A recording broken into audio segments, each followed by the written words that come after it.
Bonsoir à tous, bienvenue sur Angers 7. Ce soir, dans cette édition, nous nous intéresserons tout d'abord au sous-sol de la ville d'Angers avec la découverte près de la gare Saint-Lô d'une habitation datant du 1er siècle après Jésus-Christ. Nous vous proposerons également un coup de projecteur sur la campagne des élections régionales avec la présentation cet après-midi des candidats angevins de la liste Lutte ouvrière. Enfin, pour conclure cette édition, nous aurons le plaisir d'accueillir sur notre plateau Mured. Mais avant de développer ces titres, quelques éléments d'information sur l'avenir d'Angers 7. Hier, lors d'un conseil d'administration qui s'est tenu dans nos locaux, le groupe Ouest France a confirmé qu'il allait se désengager de la chaîne. Ce même groupe a cependant pris des engagements pour assurer la continuité des programmes et le fonctionnement de la chaîne jusqu'à l'arrivée d'un repreneur. De son côté, la ville d'Angers, qui est actionnaire de notre chaîne, précise, je cite, qu'elle étudiera les offres de reprise en se souciant du personnel d'Angers 7 et du contribuable angevin. Fin de citation.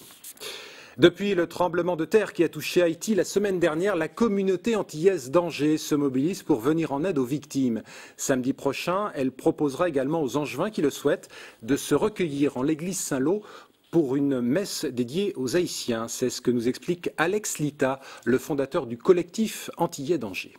C'est un pays très religieux, Haïti, catholique, donc ça nous a permis aussi d'alerter un petit peu les instances religieuses de la ville d'Angers, notamment le père Breguet à l'église Saint-Lô, et qui a bien gentiment accepté de nous faire cette messe samedi 23 janvier à 19 h, auquel que toute la communauté et puis la population angevine est invitée et conviée à venir prier pour ces victimes qui sont tombées. Sachez encore qu'une quête sera organisée à l'issue de cette cérémonie. Les fonds collectés seront versés au Secours catholique qui mène en ce moment des actions en Haïti. En bref, Monseigneur Delmas, l'évêque du diocèse d'Angers, a dû subir une intervention chirurgicale d'urgence hier mardi. Le communiqué de l'évêché précise que l'état de santé de Monseigneur Delmas n'inspire plus aujourd'hui d'inquiétude et que son hospitalisation devrait durer une quinzaine de jours.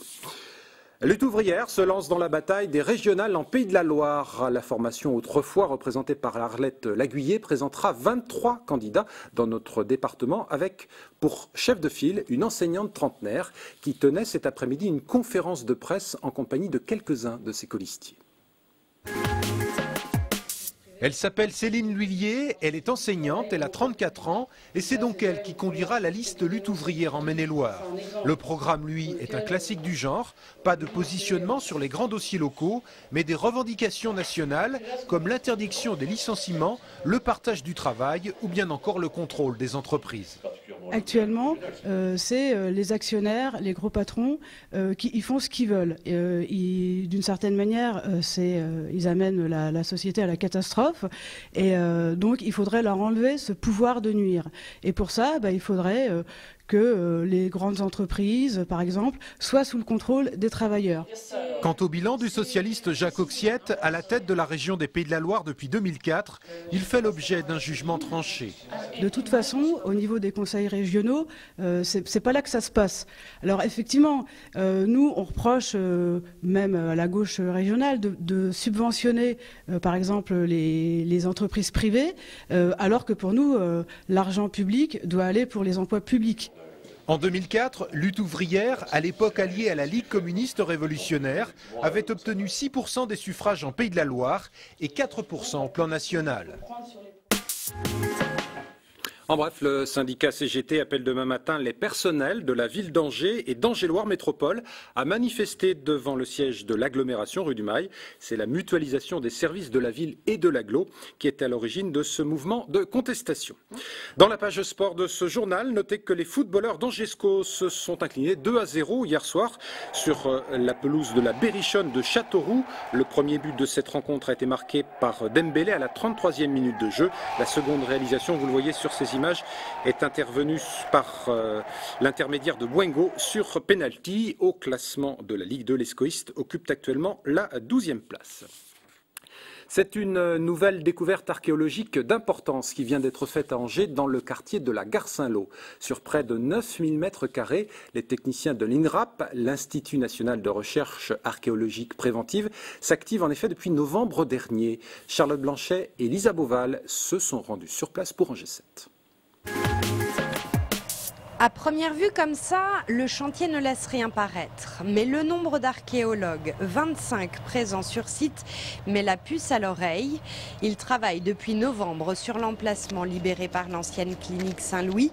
Et leurs fouilles ont permis de mettre à jour des piles de briques, les restes du chauffage au sol d'une belle demeure antique. Les découvertes ne font que commencer. Dans les mois qui viennent, on va avoir l'occasion de voir sortir une domus, c'est-à-dire une habitation de luxe, si on veut, liée à la ville du Haut-Empire, c'est-à-dire du 1er, 2e, 3e siècle. Et avec un peu de chance, les archéologues trouveront ici des pans de murs couverts de peintures de l'époque. Un peu plus loin sur le chantier, c'est une nécropole qui a été découverte. On a une série de tombes en coffre de schiste datables du 7e siècle, dont certains exemplaires avaient été un petit peu trouvés l'année dernière, place du Ralliement, où on est dans le même cadre de figure que sur la place du Ralliement. Donc ça, c'est quelque chose qu'on va exploiter cette fois dans les semaines qui viennent. Et qu'il vente ou qu'il pleuve, les archéologues continueront à fouiller les lieux, seul le gel les arrêtera. Allez, nous allons maintenant conclure cette édition en compagnie de notre invité Murad, qui nous fait l'amitié d'être présent ce soir sur notre plateau. Et si vous êtes parmi nous, c'est notamment pour évoquer un concert que vous donnerez à la Poissonnière, petit village de l'Anjou. Ce sera le 7 mai prochain. Concert dans une petite salle, avec une relation un peu... Dans un chapiteau, en ouais, effet. avec une relation bien particulière avec le public dans ces cas-là. Oui.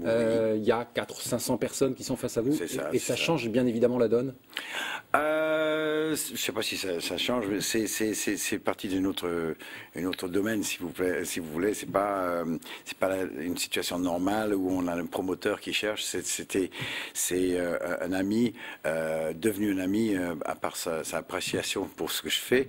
Il y a un terme qu'on utilise que je trouve assez vulgaire, le mot fan, mais c'est un peu. Ça vous plaît pas? Ça. Oui, non, j'aime pas ça. C'est quelqu'un que j'ai parce que les gens qui aiment ce que je fais, en général, je trouve une égalité avec eux, qui est assez intéressant. On peut discuter des choses sans aucun problème. Si j'étais pas chanteur. Donc c'est un ami. Voilà, un ami. Et d'un coup, elle voulait montrer à son village et montrer à des gens qui connaissaient pas ce que je faisais. Et elle a parti sur la route de promotion qui est quand même assez dure et difficile pour l'individu, mais qui devient quelque chose qu'on se fait souvent maintenant parce que malheureusement, le monde de musique est en train d'écrouler quelque part. Et la seule chose que moi je trouve qu'il faut préserver, c'est le spectacle. Bon, et donc là, voilà. il y a cette rencontre avec cette personne qui vous propose de venir à la Poissonnière, Oui. et vous acceptez l'invitation. Quand on est sur scène, comme vous l'êtes depuis quelques années, quel est le menu que vous proposez à ceux qui viennent vous voir? Il y a des choses que vous avez faites il y a quelques années, des choses un peu plus récentes? Ça dépend entièrement de quel groupe. J'ai deux groupes, j'ai deux formats différents. Un qui me permet de retracer mes racines de folk blues dans les années 60, qui fait que c'est pas toutes les chansons à moi, c'est des chansons aux autres, mais c'est quand même c'est un biaisé de blues. Sinon, j'ai un orchestre qui joue les chansons que j'ai fait ou les chansons des autres. Pour moi, c'est la question de revisiter les anciennes chansons, mais pas dans la forme dont ils ont été présentés. Il faut que ça soit fraîche. Alors, chaque nuit, c'est complètement différent. C'est aux musiciens de trouver des liens entre eux. Alors, Muriel, vous savez ce qu'on va faire? On va également proposer à nos téléspectateurs de découvrir quelques images de vos prestations sur scène, parce que vous sortez également un DVD qui reprend des spectacles. Alors, ça nous amène jusqu'au milieu des années 70, des captations de spectacles, et vous sortez un DVD, on va en dire quelques mots en découvrant ces images. Ok. Alors, les images arrivent, ne vous inquiétez pas.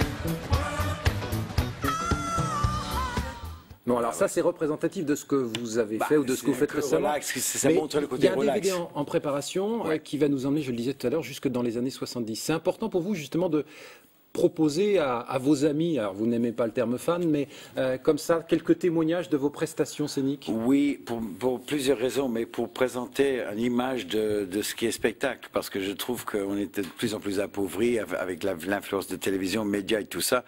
L'idée de ce que c'est un concert a disparu, quoi. Ça doit être une communion entre l'artiste et les gens qui viennent et le public.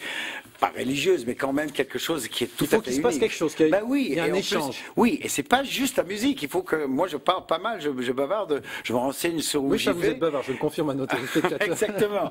Et quelque part, il faut qu'on s'amuse, il faut que j'apprends des choses sur eux et qu'ils apprennent quelque chose de nouveau, quoi.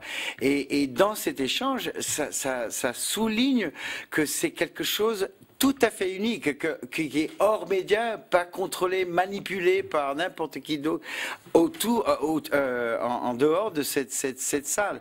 Et je trouve que c'est quelque chose d'assez important, c'est assez magique. Alors, de présenter une collection des concerts dans le passé, c'est aussi pour dire qu'ils étaient beaucoup plus sauvages et beaucoup plus outragés à l'époque, parce que on nous permettait de faire beaucoup plus de choses. Il n'y a plus le problème.